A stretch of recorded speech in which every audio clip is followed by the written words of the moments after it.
The Brain Truth with Allison Jordan. Prepare, renew, reclaim. And now your host, Allison Jordan. Hey, Brain Jones. Hi, Brain Jones. Happy New Year. Oh my God. Happy New Year. We are in 2022. And guess what? It's somebody's birthday tomorrow. This girl. Happy birthday to me. Anyway, we are at episode 2.1 with The Brain Truth with Allison Jordan on intellectualradio.com and iHeartRadio station. You can hear us on Apple Podcasts, on iTunes, and now we're streaming live from YouTube and I think Facebook by another back door. And we're going to be on 107.3 VIP really soon. So we're very excited about that. So anyway, I just wanted to say, you guys, it's going to be a really important show tonight. Some really cool conversations about something that's very profound. So if you want to call in, I've got my handy dandy phone. I'm glad that I mentioned about the phone because I had to plug it in. It wasn't even charged. But the number is 708-545-2446. I'm going to give that number again. It should be, I don't know if it's going to come through the bottom, but 708-545-2446. Please, if you guys want to call in with any questions or comment when our guests come on the show, we will welcome any phone call. So anybody who's watching, please call in. Okay. So anyway, let's get into the sponsors. So who are some of our incredible sponsors? Swabs and Swirls is our COVID testing company. Pretty 12 Cosmetics, NAMI South Suburbs, River Edge Hospital, Epic Arts and Entertainment, Patch Party Club, and Brain Truth Wakana, D-Champs, and the American Foundation for Suicide Prevention. So if you want to be a sponsor on our show, here is a way you can be a sponsor. Here are some of our incredible sponsorship opportunities. We have the Pink Truth Buster, the Red Truth Buster, and the Purple Truth Buster packages. Please go to our website at www.thebraintruth.com. That's www.thebraintruth.com. We need some more sponsors. We are growing, we're expanding, we're doing a lot of amazing things, and we cannot continue to do the work that we do without the support of the sponsors. So please, everybody, like if you're watching, I wanted to bring we got a sponsor from one of our listeners and one of our viewers. Her name is Sheila Pugh, and she wrote us a card to the Brain Truth. I'll show it next week. And she sent us a money order, and she went on Facebook. She doesn't even go on Facebook, but somehow she was able to go on Facebook and just see if we got it. And I just want to say thank you. I know you're one of our most valued listeners. We also got a donation from Rhonda Simone for Claudia's foundation. So I did receive that via Cash App. So any donation you may have, we also have a Cash App. That's Cash App, The Brain Truth, the little money sign, The Brain Truth, or you can go to our website again at thebraintruth.com. Okay. I think I covered all of that. We have a new segment this new year, and we're calling this segment the Brief Brain Buzz. And so the Brief Brain Buzz is a new segment we're adding to the Brain Truth, where we address mental health issues in current news and pop culture. So I basically, this was really touching when I saw this story, and it really hit home because we need to start talking about pop culture. We need to start talking about the entertainment industry. We do a lot of stuff here at the Brain Truth where we do help a lot of individuals. We do talk to many individuals brave enough to come on this platform. But we also are well aware that mental illness is just a global pandemic. And so now, since we were in the COVID era, we are experiencing a lot of different kind of mental illness, anxiety, depression. So here at the Brain Buzz, we just kind of want to talk about what's going on around the world. This week's Brain Buzz was really kind of sad. We want to bring prayers out to the legendary singer Sinead O'Connor, whose son, his name was Shane O'Connor. He was 17 years old, who was found dead after he disappeared last week. Shane O'Connor had apparently been on suicide watch at a hospital in Dublin, and he actually died by suicide. According to the American Foundation for Suicide Prevention, suicide is currently the 10th leading cause of death in the U.S. In 2019, adolescents and young adults aged 15 to 24 had a suicide rate of 13.95%. As a parent, you can approach suicide prevention in the same way you would any other safety health issues for your children. By educating yourself, you can learn what put kids at risk for suicide and what protects them the most. For more information about suicide prevention, you can log on to one of our major sponsors, the American Foundation for Suicide Prevention. That website is www.afsp.org. www.afsp.org.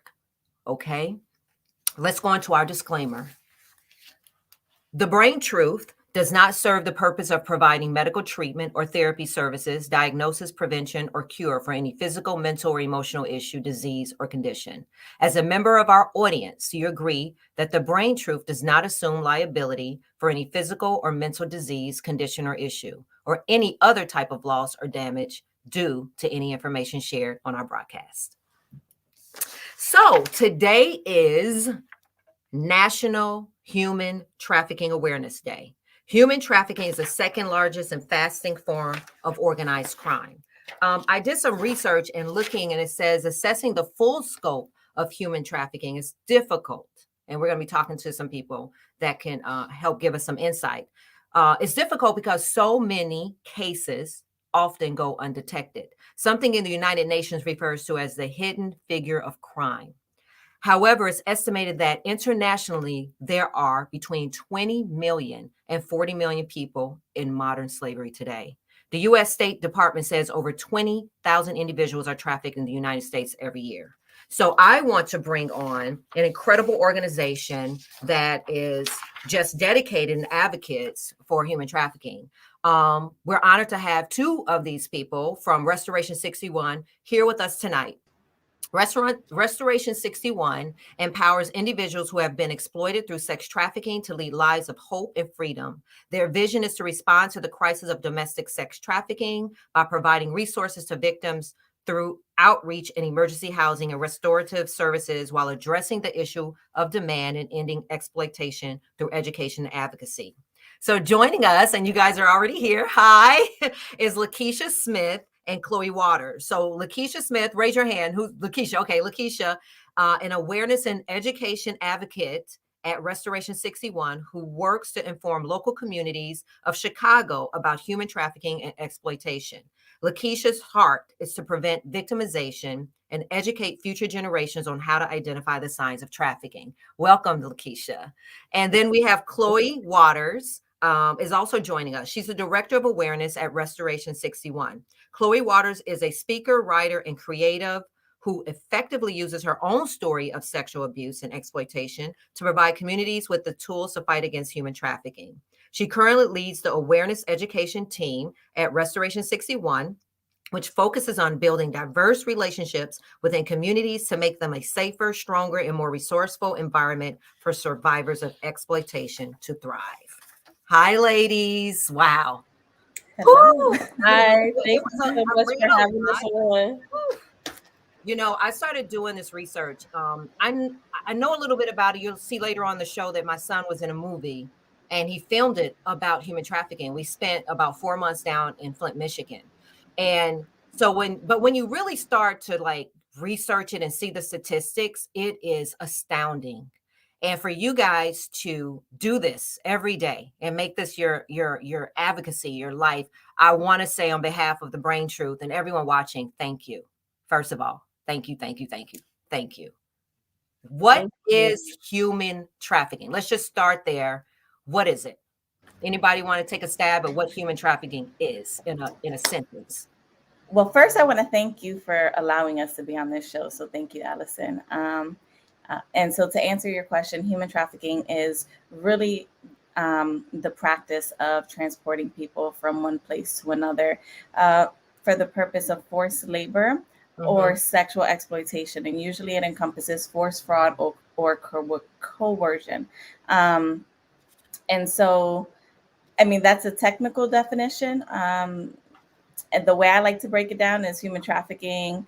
There's two parts. There's labor trafficking, there's sex trafficking, and oftentimes they intersect. But usually it's someone being forced to do something that they don't want to do. Against their will. I Mhm. read also, which was mind blowing, that people are trafficked, like you said, for sexual exploitation, forced labor, which you said, forced begging, forced marriage. Children are also sold as sex slaves and child soldiers, while adults are trafficked for organ harvesting. Yeah. I mean, human trafficking, it's $150 billion global industry. And there are, I want to say, don't quote me on this, but I want to say that there are over 30 different subcategories of human trafficking. And in Okay. that, you have debt bondage, you have sextortion, which is usually dealing with the online coercion Right. of people and even children nowadays. So there is a lot under the that umbrella, and they all kind of tie into exploitation, right? It all involves the exploitation of another individual. So it is multifaceted. It's disgusting. Mhm. It's called a thing. It is disgusting. And when you think about human trafficking, it angers me. It breaks my heart because you think about all these kids and all these people that are missing, and you can probably assume, based on the statistic, that that is primarily what's going on, right? I mean, Lakeisha, tell me why and how you do this every day. What brought you to this as Yes. your lifelong career? Like I don't know if I could, like, I know that everybody has, I went on you guys' website and I wanted to read it tonight. I got chills when I read the story about the kid walking along the beach.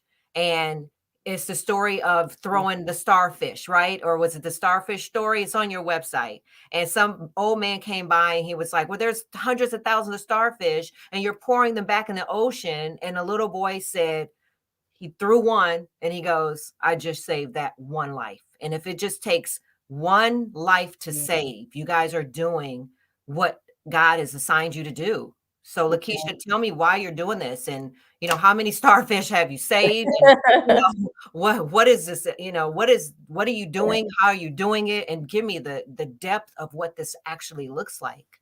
Well, I mean, it's very personal to me because I have a heart to help others.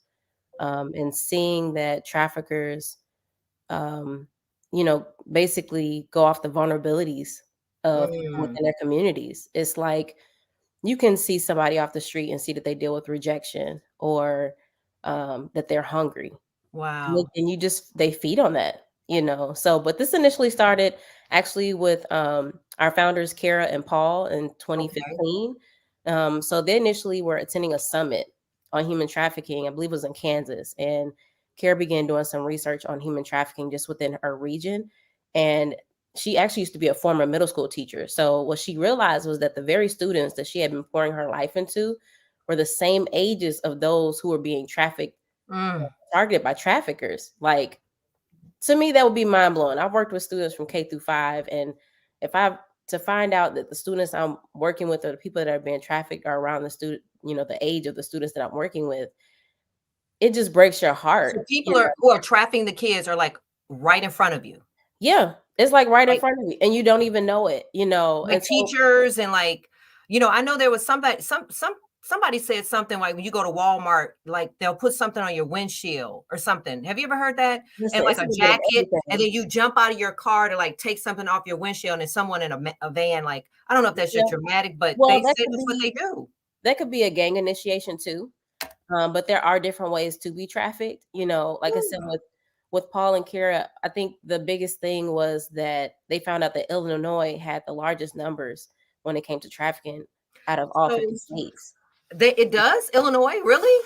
I Yes. didn't know that. Because, when That's you think good. about human trafficking, you always think like it happens over there. Like, No. when we did the Yeah. movie, I always saw human trafficking was like something in China or something in some foreign country. Mhm. And then when I was in Flint, Michigan, and I started saying like, seeing, we did a scene in the movie where they actually were at a hotel and they reenacted it, a scene of people that had gotten rescued in this hotel, and it was like a 4-year-old little girl. At the end of the movie, they had a 4-year-old little girl holding a teddy bear, and it was 7 men in the room with her. And they go to truck stops, and so there's a scene where they park. That's real. And they have like the men in one truck, the kids in another, and they go out of the truck. They pick who they want, and they go in this other truck, open it up, go in there. And I mean, that wasn't just movie magic. That's real. No, but I also want to bring it home too, is that just I think sometimes we, like you said, we think it happens over there. Yeah. We don't really pay attention to what's happening over here. It's easy to spot if you see somebody dragging somebody into a van. We already heard about the white van with the Yes. windows type of thing. Always. Every time I see a white van, I just freak Right. out. We could be the cable man. I'm like, I don't know about that. You work for the cable company? Seriously. Right. It's like every time you see a white van, your anxiety gets high. But the thing about it is like, but you're not thinking about the kids who are airdropping sex photos to each other. That's exploitation. You're not thinking about the guy that just drove up to, well, we don't like to say prostitute, we like to say worker, to get, pleased. We don't think about that. Obviously, if you were get caught picking up somebody off the street, the police, you think the police probably just give you a tap on the hand, but it's like, no, this is a crime. And we actually do outreaches where we actually drive around Chicago and you see this stuff happening. It is mind blowing. Yeah. So tell me, Chloe, what does Restoration 61 do? Like, what is a typical, I mean, in my mind, I think you guys have on like, capes and cause you should capes and like your superheroes, and you're out there like helping our people. But what do you guys do exactly? Yeah, I think that's the normal response every time you tell somebody that you work in anti-trafficking. They think you're jumping into buildings, pulling babies out of cages, and that's not really the case. So Restoration 61, what we do is we pretty much meet with victims at the time of their disclosure, and we start creating a game plan for them, helping them create a game plan. And similar to what Lakeisha said, human trafficking is so much more subtle than some of the extreme cases that we hear, because we have to take into account the vulnerabilities, the previous forms of trauma in their history. And so most of the time, the victims that we're working with, this was not the life that they ever dreamed of. But we typically, like I said, we work with them at the time of their disclosure, and we work with adults primarily. And we actually just recently expanded our organization to serve all victims of human trafficking, not just victims of sex trafficking, and not just women, because that's another common misconception, is that most victims, or that all victims, are women, which is not the case at all. We see victims of human trafficking who are men, who are boys, who's kids, most at risk, though? I always think children, but who's most at risk for being trafficked? There's a couple factors. I would say definitely right. The average age of entry right now, the last study that came out was in 2015, and so the average age of entry is about 15 years old. So children are completely at risk of being trafficked. But then you want to look at what makes people disproportionately at risk, right? And so we have things like homelessness. 95% of the victims that we work with do report being homeless. So you have that factor. You have the communities that they're in, right? That's a risk of being and it's in more rural, right? Or I thought I saw someone say where urban, or where are they? It's everywhere. The way human trafficking more or less operates, or so its system, it differs depending on the region that you're in, right? And human trafficking is running rampant in Chicago, even in our urban areas, just as much as it's very prevalent in rural areas. It just looks a little differently. And so in addition to homelessness, when we look at those disproportional things that make or children disproportionately at risk, we look at what traumas are they experiencing right now? Do they have both parents at home? Are they in the foster Mm, care system, right? All of these things can make a child more vulnerable. Have they been neglected? Does that mean that maybe they're looking for attention or a friend or just someone that they can trust? And so when we talk right. about the subtleness of human trafficking, we have to explore the question of or the concept of love and what is Mm, love, because most of what we see oftentimes is trauma bonding with victims. yes. And so then I have to ask, well, why does this exist in the first place? and and the genesis of it usually starts with the trust and the facade of love that might be present in Wow. this person's life. And that goes alongside not just children, but adults as well, because we all have a different set of needs. So, I mean, I can continue talking all day about who's But I at mean, risk and what they look like. it's really deep because with social media and kids talking, it's got to be a surge because now they can really prey on you. Like they post something like "I hate my mom," or "I'm not doing," and then boom, they go in for the kill there, literally. You know Mhm, what I mean?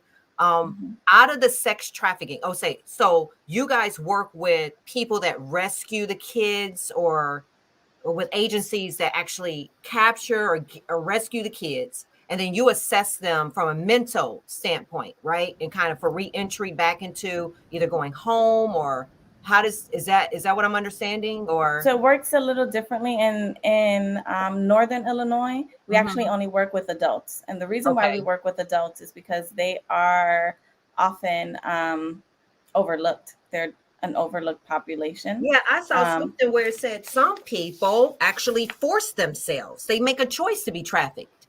and we call that survival sex. So Yeah. even when we talk about homelessness, right, we look Okay. at the factors that go along with survival.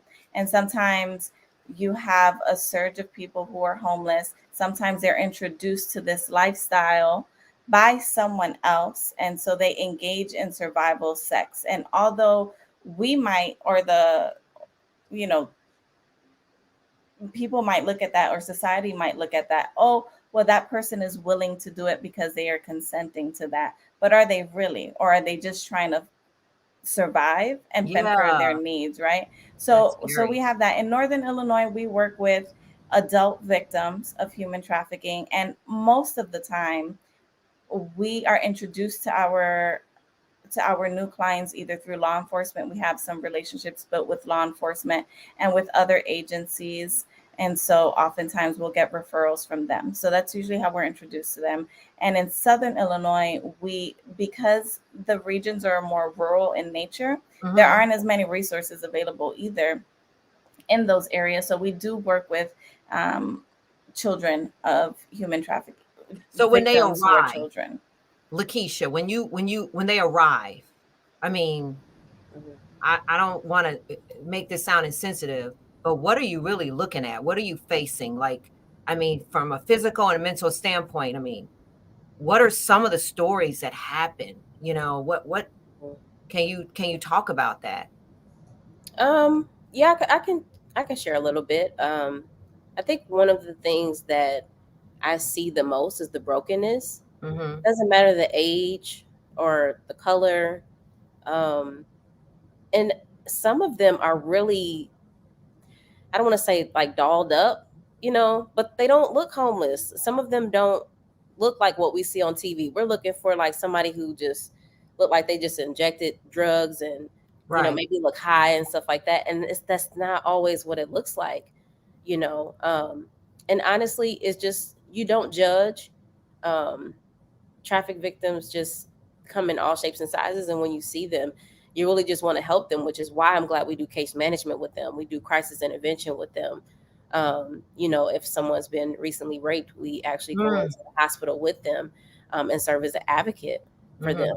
Hmm. So just really being present, being there, listening, because the details matter. A lot of things that they tell us actually help us, to be able to help them, and that's not just with finding housing, but if they are on a substance and they're abusing that substance, then we can get them assistance. And Hmm. that's where my job comes in, is building those partnerships so that we can have emergency housing for them, so that we can get them into places that can help rehabilitate them, you know. And I Are think they coming already on drugs, or when they were trafficked, some, were they given drugs? a lot of them are given drugs once they're being trafficked. A lot of them Oh, aren't on drugs already, but once oh my they are, God. it's like they're hooked. And so it becomes a life of just trying to survive.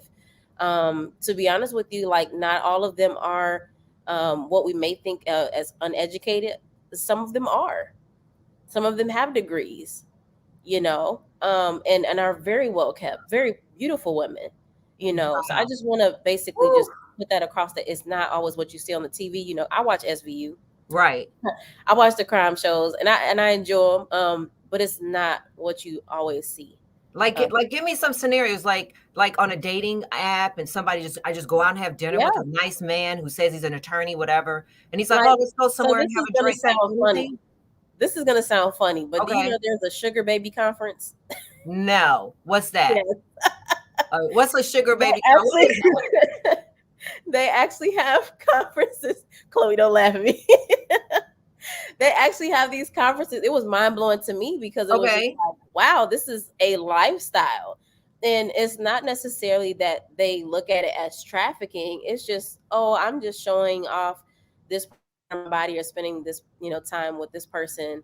But In what's a exchange sugar for baby? I money. mean, what does that mean? Like, So what's a sugar? that's when a younger person seeks Uh-huh. out an older individual for money. So if I'm, you know, in my Or the 20s, opposite of a sugar daddy. A exactly. So sugar like the sugar babies are mostly baby. like broke college students, you know, Okay. And so or they have a let's say conference and they are looking for somebody to take care of them, and then they end up, oh, they actually teach you how to be a sugar baby. So sure. what the world is coming to today is Oh like my it's more of an goodness. acceptance of Ye- I don't want to mention any, you know, names of websites on here, but there's a recently popular website where people, you know, pay money for someone to take pictures of their feet, you know, or certain parts of their body, and they're making good money. It's still exploitation. Yeah, it was they said the average age of a sex trafficked child is 13 to 14 years old. And a pimp, I guess they call him pimp, can make up to 150 to $200,000 per child a year. Mhm. So And 1 in 3 children who run away from home are approached by a trafficker within 48 hours of their Mhm. running away. 48 hours. Yeah. Um, and some of those stats have changed a little bit because there's been a lot of work being done. When I first came into this field, the average age of entry was between 12 to 13. And Wow. so now that has been raised. Now it's between 14 to 15. Mhm. Um, not that that's still any better, right? We're still talking Right. about our children. And I want to kind of go back a little bit because you asked the question, what does it look like when we meet with Yeah. victims of human trafficking? And I think sometimes the common misconception is that victims of human trafficking identify that they're victims, and secondly, want to receive help oftentimes. And so there's a lot of factors that go alongside it. But oftentimes, when we're first meeting with a victim, all we're trying to do is build a relationship with them and get them to see that there is something better and that they can get out of this lifestyle.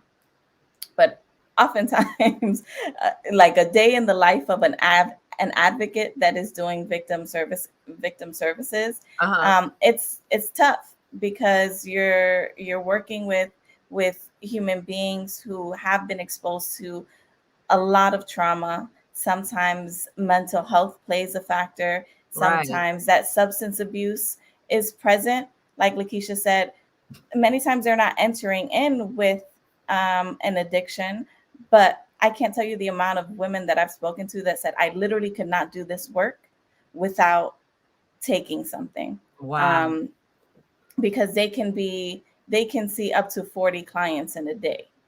Wait a And minute. mhm. They have sex with 40 clients in one day. Okay, Yes, so up to 40. oh, okay. Whew, wait a minute. All right. Mhm. So they get trafficked. How do they find them?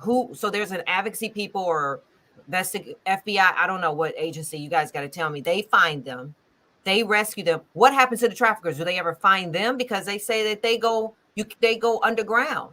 And then Mhm. how come this is not on the news every day? How come, where are these traffickers? Because they keep doing it. And then you get this kid, where do they go first? They take them to the hospital, or you meet them somewhere? I mean, I like to know like how this goes down. Like literally. Yeah. Low risk, high reward, and that goes along in in a couple of different ways. So when we talk about traffickers Yeah. and pimps, right? Because we normally know them as pimps. Normally, there's a ring, and those are referred to as trafficking rings. So a trafficker will typically have anywhere between 5 to maybe 10 individuals that they're trafficking at one time. I mean, depending on the trafficker, there's some that have more, there's some that have less. I've seen some that have one or two, but that's on average 5 to 10. Now, of of the people that they are trafficking, there's usually one, which is often referred to as the bottom, who is that trafficker's right hand, and Mm-hmm. usually is a victim themselves. But what we see is that that person kind of acts under the role of a recruiter, so they're responsible for bringing in more victims, and kind of managing the people that we have there. So kind of in real world, right? You have your manager, you have the Just supervisor, you like a have your real regional manager. organizational chart, It like a is real it corporation. 100%. And So so, somebody right now walking around Walmart, or the people out there just looking for somebody to right. look the wrong way, be Hmm. vulnerable, just anywhere. They're everywhere. I can be just assured. If you're talking about 20, 40 million people, they're everywhere, right? They're yeah, So, they're everywhere. so 100%. what are the signs? Do you know the signs of a trafficker? Like, I know they're lurking. I mean, I figured they'd be lurking like this, but they just look like us, right? Or Mhm. They do. There's so many stories that I can pull on. And sometimes it's hard because you're absolutely right. Traffickers, buyers, they look just like us. So it's kind of Mm, hard to tell at times. And the vulnerabilities that person may be having in that season of their lives mhm. really impact what a person who's trying to exploit them can do. But signs of a trafficker, I always say, if it sounds too good to be true, baby girl, it's too good to It's be too true, good, right? honey. Um, and that's specifically to kids, but someone who's being too nice, someone who's overly generous, someone who seems like, I mean, I have to bring up intuition here because we all, right, have some kind of intuition. So Right. sometimes if it seems off, I would lean. Go I with would your always gut. lean. I would always lean into that. But we typically see two types of traffickers. So there's a Romeo trafficker, who is very romantic, he lures you in, um, and you're deeply invested in this love, right, or in this relationship. And then there's a gorilla pimp, which we know them to be more violent in nature, more Mhm. aggressive. Um, but what usually a trafficker is that they're both. They will lure you Lure you in in and then and beat you up. and That then was like switch the up character in the once you're movie. invested. Yeah. So He they'll worked on switch her up. for months and Hmm. months. I mean, they did kind of do a great job in outlining Nicole Bowers Wallace, who was the director, and hands on. We'll show a little clip, but later. But I did get to see the grooming and everything. Hmm. So, Chloe, I know somewhere in there I read about your own mental illness or mental health story, correct? My sexual abuse story. So So, how growing does up. Hmm. yeah, I Go ahead. mean, you don't have to if you don't want to share, but I was just like, how I'm sure that comes from a place of like you can relate, but how are you doing, in this space because of your own journey? If you want to talk about it, hey, we're at the Brain Truth, it may Yeah, benefit someone else. I'll make it brief. I usually always share my story with kids. Usually, if I'm Okay. doing anything preventative, and I like to always come off of the angle of just judgment, because a lot of things we see, we judge, Mm-hmm. and they're not. you know, we those judgments aren't always accurate. So I was a typical kid, grew up with my mom. I grew up with my mom and my stepdad in Brooklyn, and I had been sexually abused for for a long time from a really young age by several men. And so there was already somewhat of a grooming process there, because when you're sexually abused as a child, that is a norm for you, right? You don't understand that that isn't actually happening in other homes. And so you grow up to be just more sexually adept, um in layman's terms. And what I didn't know until I was a lot older was that my mom was also being exploited by my stepdad. So my Wow. stepdad was he was a drug dealer, he was also a trafficker. And to me, they just left in the middle of the night and they would just come back home. And that was just normal to me. But it wasn't until I was in my 20s, till I realized, till I was in this field, till I was able to say, oh my goodness, my mom was being exploited. And when she left him, I was about 10, between 10, 11 years old. And I mean, I grew up in the projects in Brooklyn, and we didn't always have a lot. And so by the time I was about 11, 12, my mom would kind of work with clients in our own home. And sometimes I would Clients, just you mean manage her other, what do you mean clients? Other kids or other? No. So she was engaging in survival sex at that point, right? To make Wow. money for Oh, us, to make ends clients. meet. I get it. hmm Man, got it. Okay. Um, so sometimes I would manage her schedule, Oh my and goodness. at that point, I at 13, she was gone for some time, and I was raped by one of her clients. Wow. And from that point forward, I was just like, you know what? I'm done. Like, all men want is, they just want to continue to take this from me. So Mm-hmm. I'm just going to give it. Right. And so Mm-hmm. I spiraled down a path of what we would all call, like, I always tell kids, like, you, if I ask you who's the hoe in your school, all Mm-hmm. kids will raise their hand. Right. Mm-hmm. Mm-hmm. And, and, and so I would say that I was probably that person when I was Wow. 12, 13, 14 years old. But what people didn't see was that most of my life I was a good student, but no one begged to ask the question of, okay, what might be going on? What's going Right. on behind the scenes, right? So we're quick to judge. And even teachers, counselors, sometimes, and I still see it till this day, which is pretty sad. We will, just say, oh, they just hanging around the wrong crowd, or Mm-hmm. they're just at that age, or there's all of these justifications and validations for why a kid may be behaving a certain way, without truly exploring what might be happening under the surface. And So what so, happened to the go man? ahead. What happened to the mama's man? Is he under the jail? Did he get No, electrocuted? Where is no, he? Where I don't know is where. he? I don't know where So he he is. didn't get arrested. He didn't. No, No one. I never reported. And I think that's Wow. another thing that we probably need to talk about, right? Is a lot of these cases go underreported. I Oh never my reported because I goodness. was I was a smart kid. I knew that if I did make a report, then Yeah. the question would be, where's your mom? Right? And then my Exactly. mom would then have to maybe do some time for that, right? And then I'd be taken Oh wow. away and sent Oh somewhere Jesus. else. And so when we think of children and this average age of entry into trafficking, we have to look at everything that's happening in their Right. lives. Some of them don't have parents, but some of them do. Some of them Exactly. have siblings.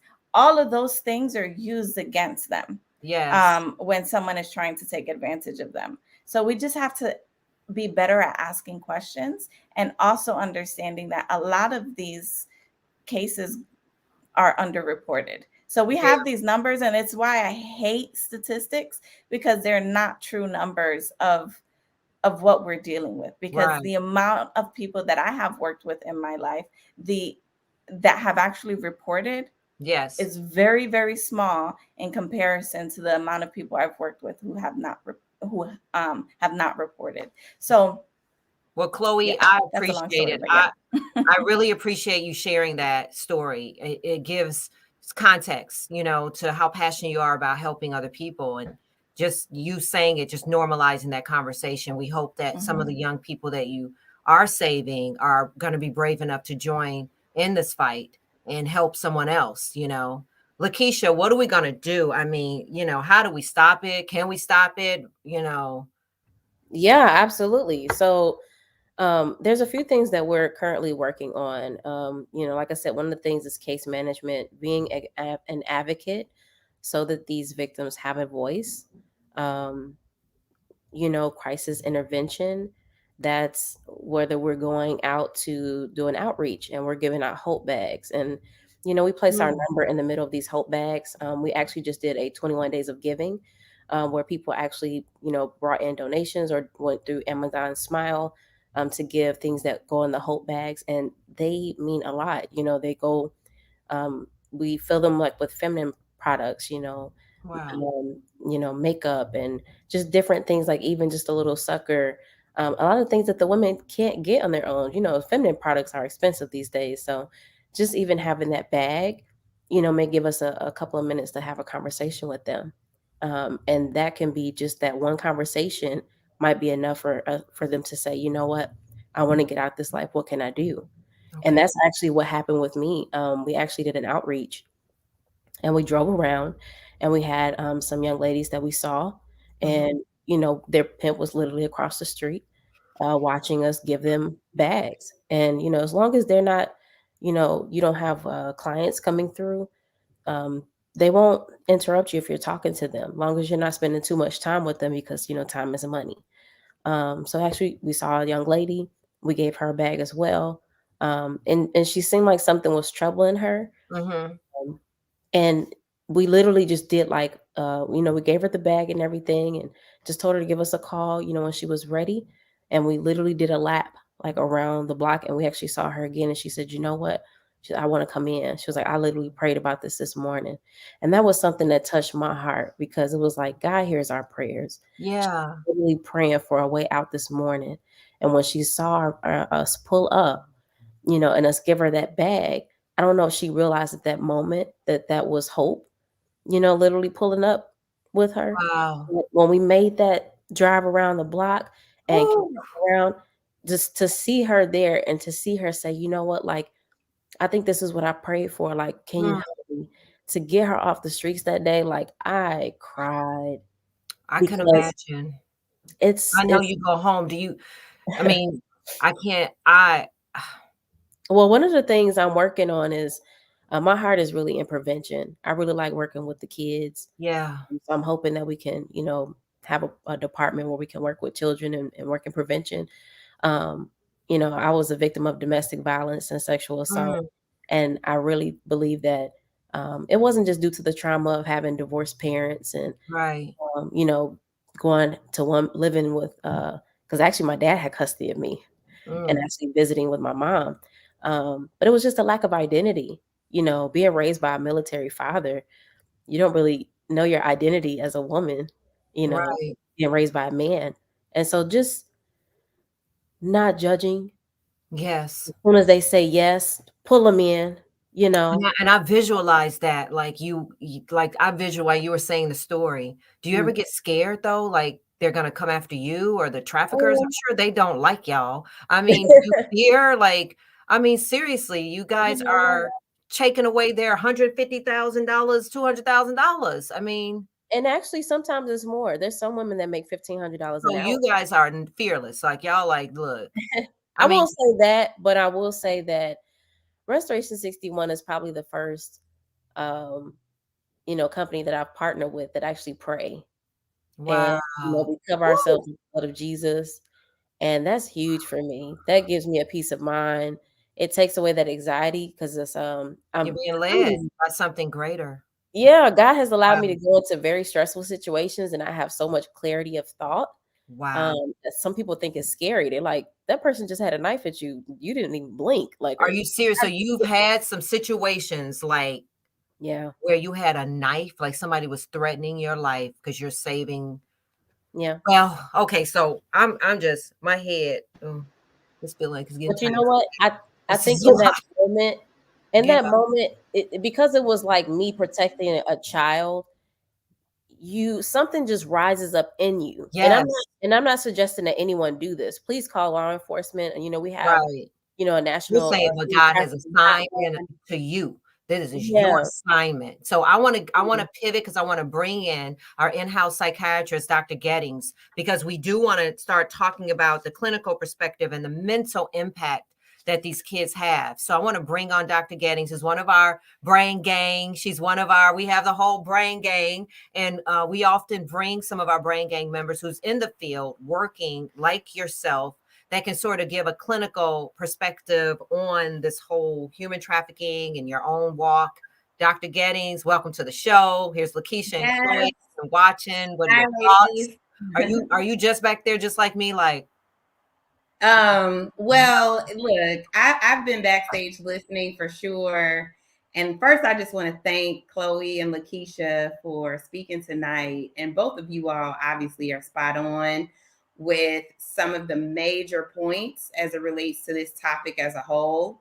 I'm a child psychiatrist and I'm also an adult psychiatrist. So I've heard things about prevention, and prevention is so key. And when we talk about home life and upbringing, what we're exposed to in childhood, how that dictates the decisions that we make later on in life, especially when we are exposed to predators, which is what we're talking about, right? There are predators in our society, and what makes predators. yeah, what makes certain people vulnerable to predators, and how can we help to decrease that vulnerability? The first time that I came across human trafficking was as a child and adolescent fellow at the University of Illinois, where I worked on an inpatient unit for individuals that are in foster care. And you all already mentioned one of the major risk factors, which is homelessness. And a lot of our children in DCFS are homeless and are very vulnerable. And they unfortunately meet a lot of these predators. And so it was a huge eye opener for me. But just working with individuals on a daily basis. And I am originally from Chicago, but recently relocated to Florida, and didn't even think about how being in Florida was going to really change my understanding and awareness when it comes to human trafficking, because in this state, the numbers are high, they are growing.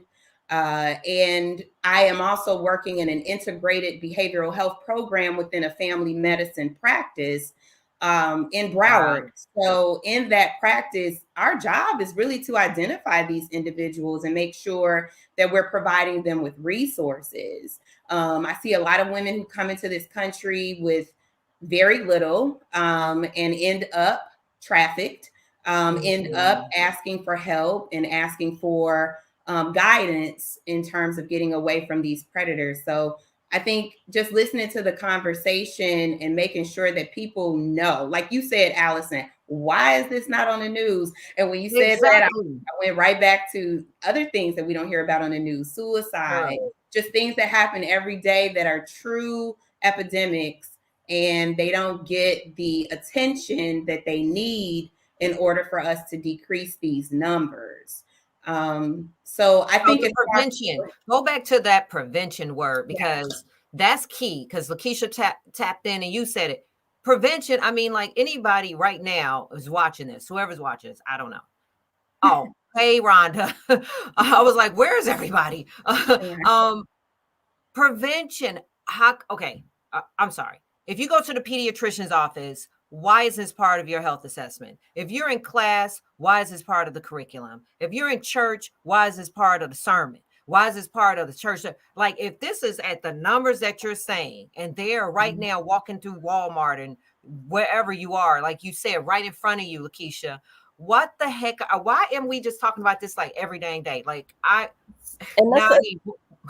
so glad you asked. I'm getting riled up. Usually, Dr. Gettings that be yelling over me. Listen, I'm so glad you asked that, and that's the one thing I love about my job is I serve in my church, and Yeah. I help with a couple churches actually. What's your church, girl? What's your church? My so, mama a pastor. What's your church? right. So I go to Manifest Church, but I actually got a lot of teaching at Crusaders Church, and a lot of people Oh, know. Crusaders Church. I've been there. Mhm. Of course. Oh, that's a y'all And I got a live. lot of my training from Y'all are live Crusaders. in their church. It's like a Yes. party. Listen, it is a party, Yeah, okay? yeah. Flags it all. Okay. Okay. And the one thing that we were trained as altar workers is to assess the situation. That you may come to me and say, "Hey, I pray for me because I need more money," but and Mhm. now I will pray for that. Right. God increase, provide. But at the same time, the Holy Spirit can give me something and say, "But this person is actually feeling rejection, and I want you to pray for peace." Yeah. And that's nice and dandy. But when I'm Right. praying for you and you're telling me that you're homeless and I'm hearing your stomach growl, it bothers me to hug you and say God loves you and then turn you away. And I know the church can only do so much, but this is a part of my job that I love, is that I Mhm. get to partner with churches and other organizations that say, hey, while you guys are praying for them, we have a shelter over here. Amen. Or we have a food pantry over here. Or we Oh, have Patricia, I'm donations of getting clothes over chills. here. Or, when somebody wants to get their first apartment, we have a warehouse that we partner with that can Mm. help furnish your first apartment. So it's meeting, and this is my heart, is to be the hands and feet of Jesus. And so it's not enough to just praise somebody up and encourage them and give them hope, but we have to meet a need. And we have to do that by partnering together. So that's why I reach out to different organizations and say, hey, Organizations. this is what we do. What do you do that can help us help these victims? Do Okay. you know, not to cut you off, do you know Inglewood Barbie? Have you ever heard of her? Good. She Inglewood is Girl, Barbie. amazing. girl, Who you is Amazing. need that? to go on her Facebook page tonight when Yes. we're done. And I don't know why I had to bring this up because guys just moving. She has a young 16-year-old girl that she's been talking about for the last couple of days. That Right. they call it Club 51, Club 61. I don't know. She goes under the underpass and she The feeds viaduct. Yeah. the viaduct. Where is Mhm. that exactly? It's somewhere in Inglewood, right? I think she goes to different sites, but I'm not Well, 100% it's called sure. But it Club is Club 51, and her name 51. is Inglewood Barbie. Her real Inglewood name Barbie. is Aleta, Aleta. Okay, so she goes and she feeds the homeless people. I think Chance the Rapper gave her some money, and Yes. she's down Dwayne there. Wade. But she, out of her own pocket, she cooks food, hot meals, and brings it and sleeps out there with them. She's not scared of nothing, nobody. And the other day, she put on Facebook because it was a 16-year-old young girl who had run away from home, Yep. and she called. She put it on Facebook. Everybody saw, call this hotline, and she couldn't find her anywhere to go. And the girl's vulnerable, walking the streets, and she just held her like, I don't want to leave my eyes off of this girl. But she's still on the streets right now. This is somebody that I'm fearing, even though I ain't going with Barbie, but she's all over the place. Like, how it just was like she don't have nowhere for this little girl to go. So And I I would see it say, on there, huh? I don't mean to cut you off. I would say don't intervene. That's one thing that we try to tell people. Don't try to be Superman. Don't do it. Leave that to professionals. Call 911. There's also a That's what resource. everybody was telling her. Call There's also 911. there's also a resource But at the 311. same, So if you I'm dial sorry. 311, they'll Okay. actually take your information down and they'll actually either direct you to a shelter. And one of the shelters I actually worked with in Hammond, Indiana, what they would do is once you call them, they will do an intake with you. The first question we ask is, are you safe? Like, are you in a safe place? Because you might not be in a safe place where you can speak. There was actually a young woman who called 911 and disguised it as placing a pizza order. And thankfully, the guy was paying attention. Wow. And he realized that what she was calling for was not a pizza and that she really needed help. So it's just listening. But calling 311, they take your information down. Once you call the shelter, a lot of them will help you out. If they don't have room, they'll call other shelters to figure out where to place you. And they will actually help, get you to that location. I know because of COVID, Where? a lot of the shelters are closed, but there are resources where, and this is where we have to have funding. This is where funding comes in. If a shelter is not open and because of COVID, a lot of the shelters have shut down. The shelter I worked at, we could fit 26 people in one room, and that was women and children. And we actually service women, men, and children. But once you get to a certain number of women, we actually, will take the men somewhere else. And sorry to sidetrack, but some people think domestic violence victims are or sex trafficking victims actually get put in domestic violence shelters, and it's not the same thing. Where did they go? Like, how come? That's why I can't be no millionaire. Why can't I be a millionaire? I would buy a hotel, or there should be a hospital. Why? If this Well, is at the proportionate numbers that we're saying, why isn't there like one, yeah. place where they go, where they get intake? They get, their blood drawn to see if they have any communicable diseases. They get a Yeah. CAT scan. They see, the detox, and then they get a warm meal. They get to take a bath. They Yeah, get to, and that sounds all great, Allison. But at the end of the day, I'm gonna tell you the experience that I had. When I tell you, the young ladies, some of them, not all of them, that I worked with, they don't want help. They want resources. money. So, yeah, and it's Sure. not everybody's not on the same level. There are some people that have that come to Jesus moment, and it's like, I Yeah. want to get my life together. Help me, Yeah. do this. Everybody's at different levels, so we need like emergency housing, which is like, okay, let's get you somewhere in so we can, you can sleep because you haven't slept for the last 24 to 48 hours, and then once you're sober, we can talk. You know what I mean? Sober of mind. But then Yeah. there's others that are like, they're not even there. They need to be encouraged and pulled on, because a lot of them feel like, well, I don't have the skills to, get a job or do this was this. So we need actually people to train them, in regards to work skills and being able to build a resume. Because there's a whole bunch of stuff. Like I said, we need a whole so many levels to this. these Yeah, levels. I think it's really important to note too, and I'm going to say a couple things. Is one, there's a lack of emergency housing. Yes. All day there. It's hard for us to place. It's very, very hard for us to place victims, which funding does present itself to be an issue, and that's why we need funding so that we can have things like emergency housing. But it's and this, and I'm gonna touch on something Lakeisha said of sometimes it seems like they don't want help, and for us it's always important for someone to be ready to start receiving the help. But what we see in the field is that it usually takes us anywhere between 7 to 9 points of contact and touch points with a person before they are truly ready. And I'm sure Dr. Gettings can speak into this, right? Because there's so many psychological effects that kind of go into this as well. And so you have victims who are suffering from PTSD, you have anxiety, depression, you have the complex trauma that's at hand. And so there's so much manipulation that goes alongside of this, that they probably are not identifying that they're a victim in the first place. Okay. And so you can't just say that they're a victim, because that's also offensive, and that could be, you can be opening up so much more and triggering a person so much more by stating that they're a victim, right? So first, getting them to a place where they can be safe, where they can be, and not only safe, but feel like there's safety around them, so that they can start even recognizing some of those things, takes a really, really, really, really long time, which is why emergency housing is really, really important. So, and then, oh, go ahead. No, I was just going to go kick that right back to Dr. Gettings, because you hit it right there. I mean, hello, like, this is not a one-off session with a therapist and a psychiatrist. This is some deep-rooted, long life stuff that happened to them, right? So what is your intake on like their mental health, the people that say helping them, the human traffickers' mental health, and the victim? That's a whole bunch of stuff happening. It's a lot of stuff happening. It's a lot of moving parts. But the one thing that I think is really important when you number the amount of times that it is required to have a person actually accept that help. One of the reasons why didn't she? Seven?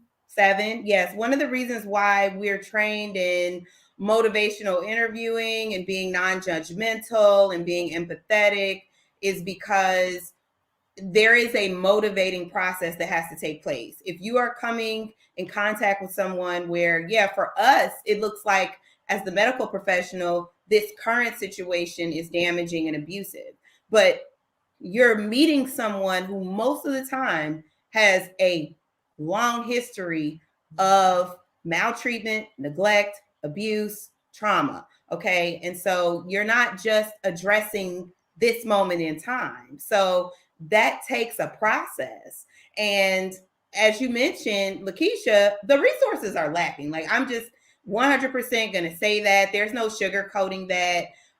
Yes, in an ideal situation, a person should be able to go get baseline medical care, assessment, housing, clothing, and be comfortable, because that's a huge part of making the decision to leave where you're at. Right. Okay, because I'm leaving this situation that's broken, but what am I walking into? And what can you really, really assure me? And a lot of times that's a very challenging decision to make, and it is filled with a lot of fear and distrust. So I know here in Broward County, when we're in the clinic, one of the major things, I just have to share this because it just keeps coming up, but I want to say maybe 3 weeks ago, I got a call from one of our site managers about a patient who came in accompanied by a male who refused to leave the room during an assessment.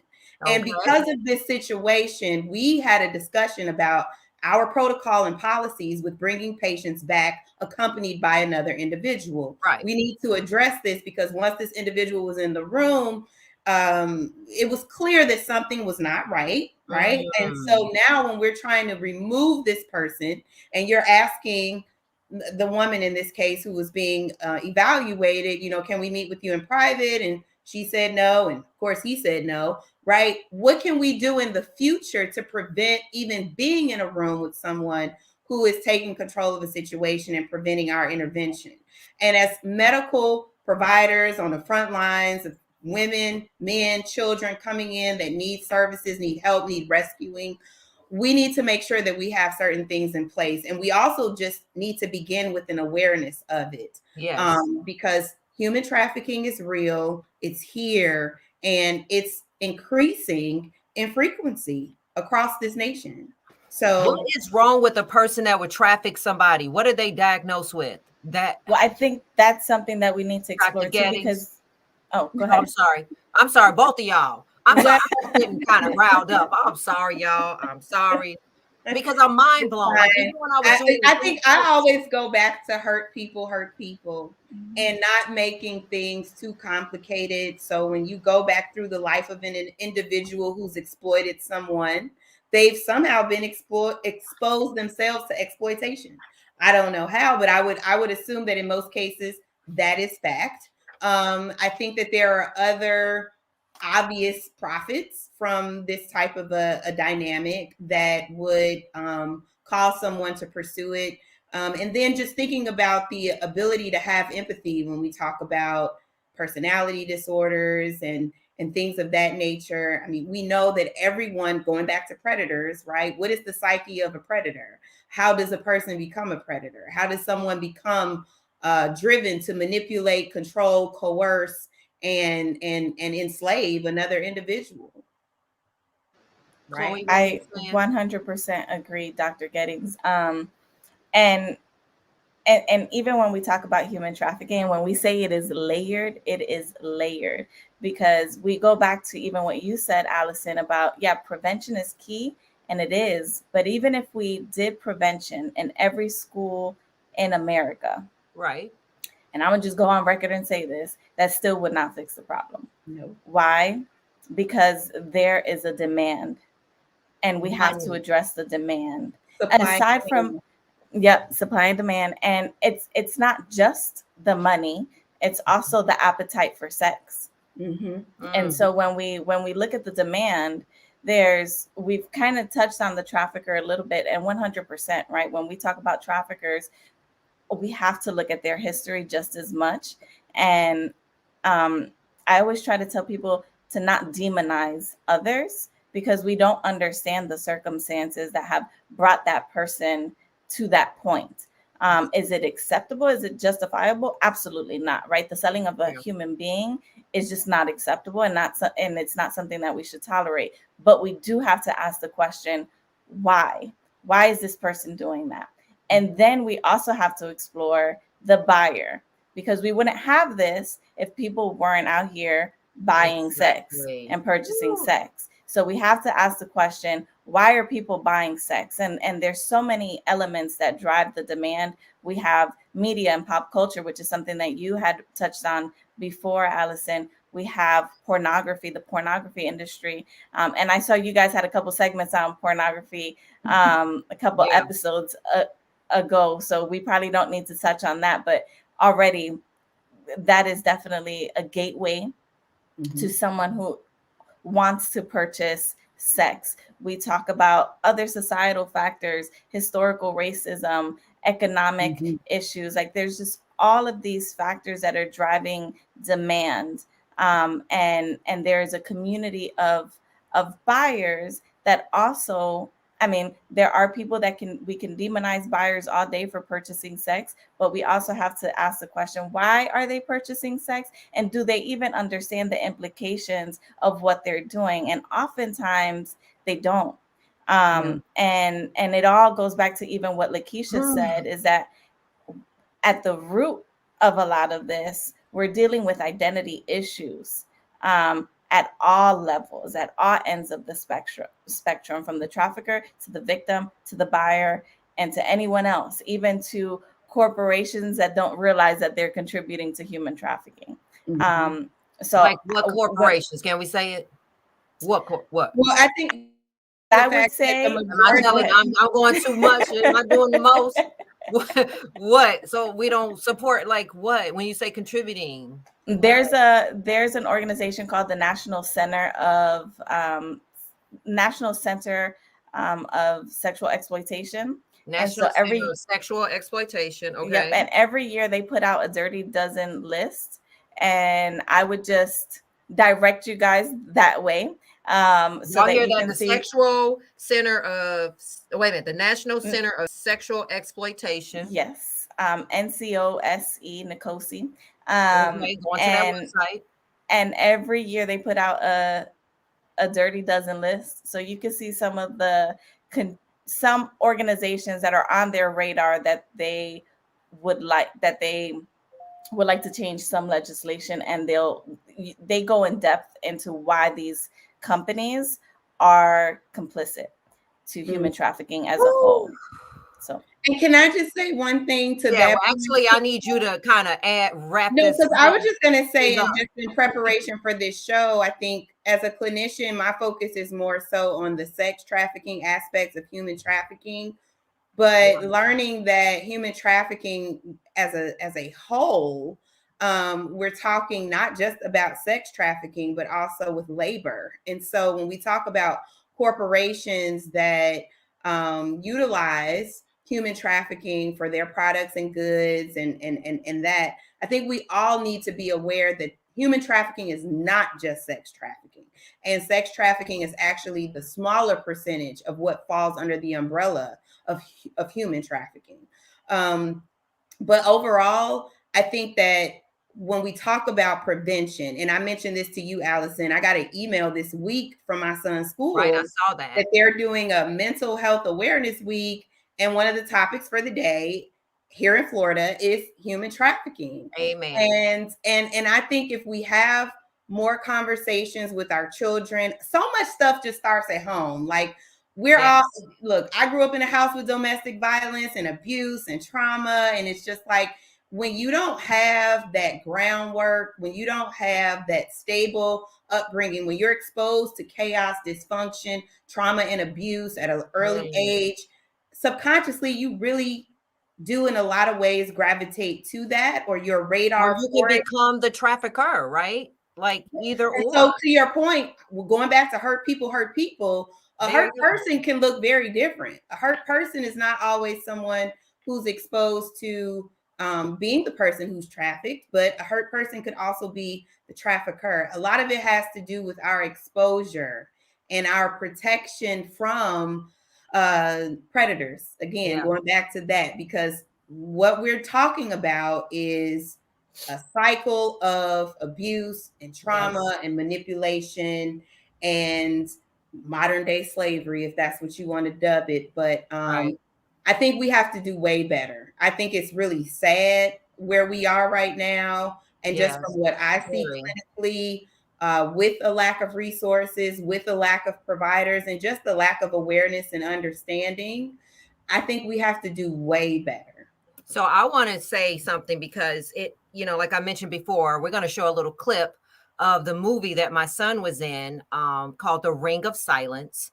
And it was directed by Nicole Bowers-Wallace.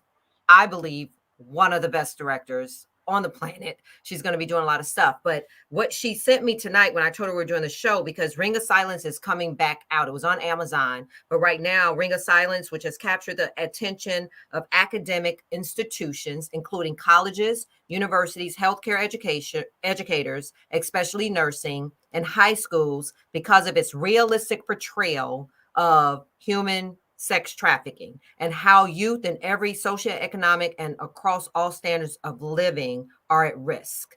And she wants us to we're going to definitely put you on our website, Restoration, and any of the resources that we need to put that on our website. Stephanie, you're watching. And she said, if we can contact us at the Brain Truth, and we can set up screenings and panels. And I would love to connect you guys with Nicole and what we're doing with the movie, because she is going into schools and it's going to be shown around globally. And it's a really good depiction of these rich kids and poor kids. And they did a really good job of telling the story. So we can show that clip right now. And I think my son, who probably doesn't even, I think he knows I have a podcast. I think he's going to actually come on. He's one of the stars of the movie, Jordan Hodges McKinley. So can we look at that clip real quick of the scene of the lead and Jordan when they both started realizing that they were being groomed? Antoine, what's going on? You need to stop seeing that guy, April, before you get caught up too. Layla set me up that night. We had sex, and she filmed it. So people do that, right? She's 15. They're blackmailing me, saying they'll get me locked up on statutory rape. Oh, no. One stupid mistake. I'm so sorry, Antoine. But Layla and Sean, I don't even think that they know each other. You were raped, April.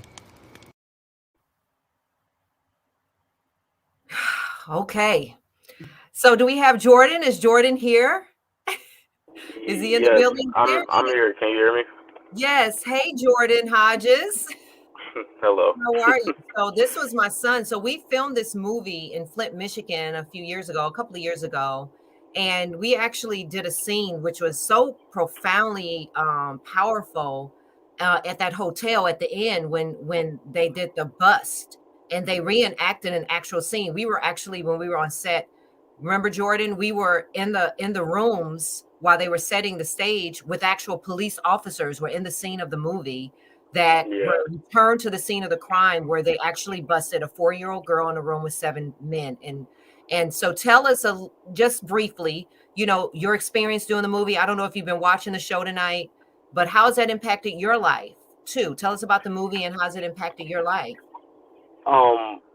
Well, for one, the movie was, very inspirational to some and heartbreaking. It was definitely a great movie to make. But during that scene with the motel, it just really hit differently. In what way? Like this is real. That scene was pretty deep. Yeah, physically, mentally, emotionally. And it just puts you in a situation that is very, very uncomfortable for anybody. I don't care how tough you are. It's a hard subject to come around. And so how has it changed your life? I mean, do you're always been a smart kid. Of course, my son is amazing, but how does it change your life and your friends? I know you always talk like you're the leader of the pack, people, but has that had an impact on how you move and how you look around and And Oh, definitely. It's definitely made me way more aware of the situation that's going on at hand. You know, at first, of course, you don't really see it; you only hear about it. mm-hmm. So, for me to do a movie like that, it's definitely made me more aware of my surroundings. You know, protecting myself, protecting my friends and family, and it just gave me a permanent outlook on life. Yeah. Because tell us a little bit. You can associate with Antoine because tell a little bit about your character in the movie and who he was and what was at risk here. Well, Antoine came from a wealthy family. Um, he was a straight A student on his way to the Olympics for boxing, and it's funny because I'm actually a boxer, so I could relate with that. Um, and during the whole boxing process, there's some gambling going on the fighters, and eventually they end up getting trafficked. And I was one of those victims of the trafficking. And your whole life they blackmailed you. So that scene was when he figured it out. Yep. That he was being mailed, and his life, his career, his full scholarship, everything. And so so I can't wait for you guys to re-emerge this movie. It's a perfect time on today when we're Yep. talking about national awareness for human trafficking today. And Jordan, thank you for just coming on, superstar. And I know you're going to be No doing a problem. lot of advocacy work with this and this movie, and you did such an amazing job. I can't wait for you guys to see this movie. I think it's going to appeal to young people because of some of the people that was in it. I think some kid, what was the kid from the famous show? Like there's some I don't I think it's 13 Reasons Why. I yeah, think. 13 Reasons Why. And like some of these kids, I have to I do have to tell this little funny story though. Sorry. But Jordan, I so the movie was like a major movie. Nicole, the director, well known, she's getting ready to do another big project in Hollywood. And they were looking for another kid to play this part. And because the other leads of the movie were like well known, big, resumes. And Jordan, I had to put him because I'm an acting coach as well, you guys, and his manager. And he took, how many takes did it take for you to get that one scene? How many? about 60 something, I want to say. 62 takes. And by 61, he was cursing me out. By 61, he was done with me. But by 62, I think he really got it. And we started talking about the magnitude of what this movie's going to do, what this movie was about. And on that 60-second take, I remember him falling to the ground. And a scene they didn't even put in the movie when you cried and fell to the ground. Yeah. And then you ended up booking it. He ended up booking it out of thousands of kids and got that lead role. And so bravo to you, Jordan Hodges. Thank you. I love you. I guess I I'll see love you you too. later. I don't know. But Yeah. thank you for coming on and sharing that. Anybody want to ask him any questions? Anybody want to say anything to our superstar? Then I thought you were going to have your picture on here, but oh well. I just wanted to ask Jordan, congratulations on your role. Did Thank you you. have any knowledge of sex trafficking before you did this film? I did, but not to that extent. So once it was all said and done, I researched it even more than before. So you kind of I can, realized the impact that the movie had more so after. yeah, yep. That's huge. Yeah. Anybody else? I just want to commend you as a fellow artist myself. It takes a lot to do a role like that, especially as a man. Mm-hmm. And when I think of the challenges that exist within this field, it's one of those challenges is serving men and boys, right? So to have you represent that role is really, really important.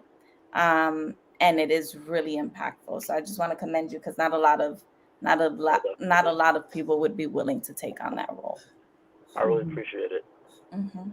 Yeah, they had in the photo shoot, which was not a like a dry eye, but it was all kids, Asian. It was about 10 of you guys who did that photo shoot, and they had all their shirts off, and they went and they had a person draw a barcode on their body, Oh, and wow. it was really emotional, you know, just even as a mom and all the moms we were on set watching our kids get this barcode put on them, and being on the set and just some of the scenes, you know, where we had to literally shoot some of those scenes with nobody in the room. The parents couldn't even see it on the monitor because it was just too provocative. And we had the screening in Flint, Michigan, in this huge theater, about 3,000 people.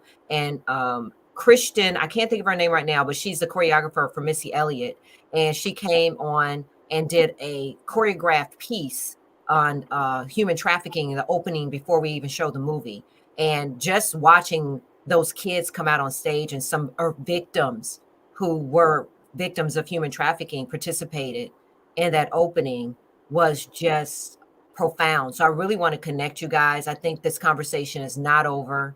I think this is going to continue because we're getting ready to go into schools. We would love to take you Restoration 61 with us and go after this educational, this preventative, this mental health, everything. I think we have to do it. So thank you, Jordan Hodges. I love you. Thank I'll see you. you I later. love you too. All right. You all All take right, care. guys. So Bye-bye. before we go, I mean, this has been an amazing show. I want to, first of all, thank you guys, Lakeisha and Chloe, especially telling us your own personal journey, and Natasha, I mean, Dr. Gettings. I mean, it's always really amazing to have you on to give us some mental perspective. So just before we leave, I want, you know, you guys to just give us some closing words. Like, what's our next, I'm rolling up my sleeves. What we doing next? Because what we about to do, you know, to make an impact and make a change. Yeah, I think we've touched on a lot of those things this evening. You know, there is a need for prevention, and I have a ton of resources of great places that are already doing prevention and are in the schools, are in the group homes, um, uh, and so that's a great need. I think maybe, you know, understanding the challenges, the biggest one is securing emergency housing. That is the Mm, number one challenge that any organization doing this work will tell you, is securing emergency housing is really, really difficult. So I think when you think of ways that you can get involved, yeah. that's a way that you can get involved, right? Someone who is willing to donate a home, someone Ooh, who has the resources that can open some doors in that aspect. Another, and I'm always thinking of the challenges because that's where the solutions lie. mhm, Um, and Dr. Gettings, you're on here, but addressing those clinical needs, Yes. that is I would say, aside from emergency housing, Hmm. we can't do this work without that.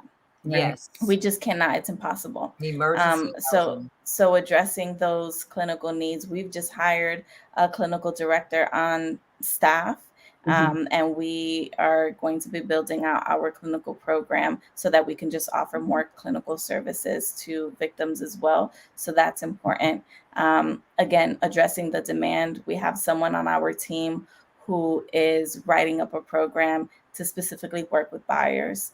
And so when we want to, as an organization, disrupt all the cycles of human trafficking, so addressing those needs, and then even taking these things to legislation. So we need more laws in place.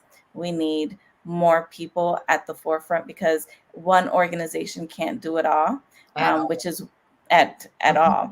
And so I would say, I always like to leave on a positive note, because this is a really heavy topic. And the good part about this work is that lives are being saved. Yes. There are more people aware. Like I said, I've been in this for 8 years. And I think it's a huge win to know that when I started, the average age of entry was 12 to 13, and now it's 15. It's not where we want it, because obviously we don't want an average age of entry at all. Right. Absolutely. But it is a small win, and so we have to count those as well. um, and like I said, lives are being saved. We're an organization here local in Illinois, and there's a ton of ways that people can get involved, so they can reach out to Restoration 61. I mean, we have hope bags that we can put together. We have, hotel awareness events that we do where we go out to Okay. hotels and Oh, we inform them about human wow. trafficking so they can recognize the That's signs, smart. because a lot of victims are Yeah. going through those hotels, right? Yeah. So What there's to just look a ton. for. Okay. That's What to brilliant. look for. Okay. And so What I about would grocery say stores, owners and staff, that kind of stuff too, you guys do? that's a huge part of awareness. So Okay. when we think of the community, right, we Mm-hmm. want to make sure that the entire community is prepared for when victims of human trafficking become Yes. survivors and There you go. re-enter that community, right? So Got when it. we think of awareness, we're not just thinking of the local churches and schools. We're thinking of what makes up the community. It's Right. banks, it's the hospitality Exactly. industry, Thanks. it's government, it's Yeah. just all these Church. places that Yeah. make up I the would. community, right? So even doing podcasts like this, which is why we just really appreciate you for the opportunity, because Yeah. more people need to hear about it. And I would say the number one thing is just educate yourselves. There's a ton of information out there available that Okay. you can look up, and I'm happy to share those resources afterwards so Okay. that you can post them as well. Thank And you. you can connect with us at Restoration 61. Yeah, We're we're going to always put looking up for. the how to reach you at the end. Dr. Yeah. Gettings, parting words, and then I want to go to Lakeisha. I want you to look in that camera, Lakeisha, and I want you to talk to potential victim, honey, or a potential somebody that may be thinking about getting into this lucrative, horrible business. But Dr. Gettings, first you, and then I want to close it out with Lakeisha.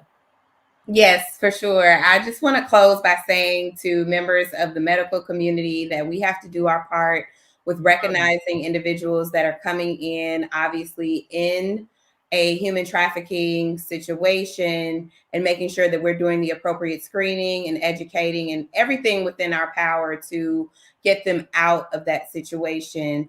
And as Yes. far as treating as a mental health professional, we need to educate ourselves about the changes that occur psychologically when an individual has been exposed to childhood trauma and been exposed to sex trafficking, sexual abuse. And I think if we do that, we will see a huge amount of healing. Yes. But it all starts with awareness, education, and prevention. And of course, I'm happy to be here tonight to meet you ladies and to Yes. talk about this topic. So thank you. Lakeisha. So I just want to say that if you know of someone that is being trafficked, and I mean, like, as soon as I said that, a picture in your mind came up, somebody's face came up. Do not hesitate to reach out and call the National Human Trafficking Hotline at 888-373-7888. If you don't feel comfortable talking to someone, there is a texting feature as well. Text help to 233-733 or text info to 233-733. Do not wait. Tomorrow is not promised. If you needed a sign to change your life around, to come in and get help, this is your sign. Wow. Wow. Thank you. And further information, how to get in touch with Restoration 61. I Yes. think we have the information that we can put up on how to We're reach on you guys. restoration61.org. We have an intake line. And, just to be on a personal note, some of us have gone through some of the same things you guys are going through. So thank you. Know that the person that answers the phone is not someone that's going to be judging you. They know, what you're going through. So thank you.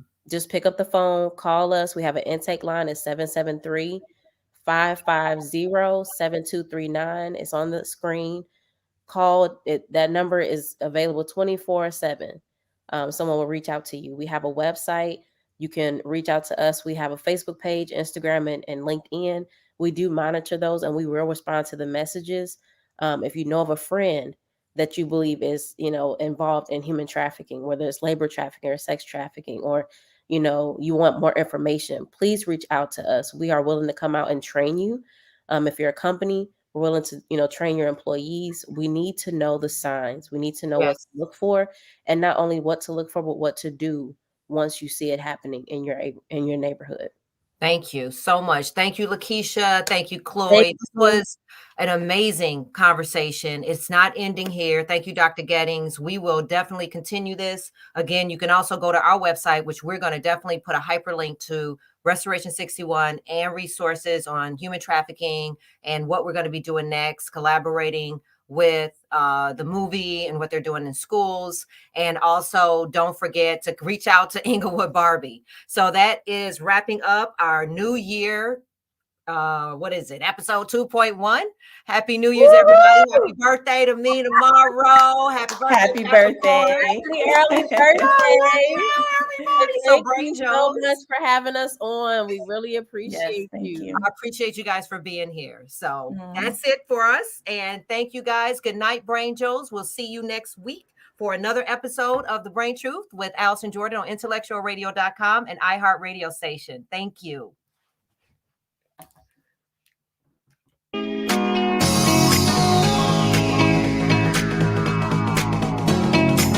This is The Brain Truth with Allison Jordan.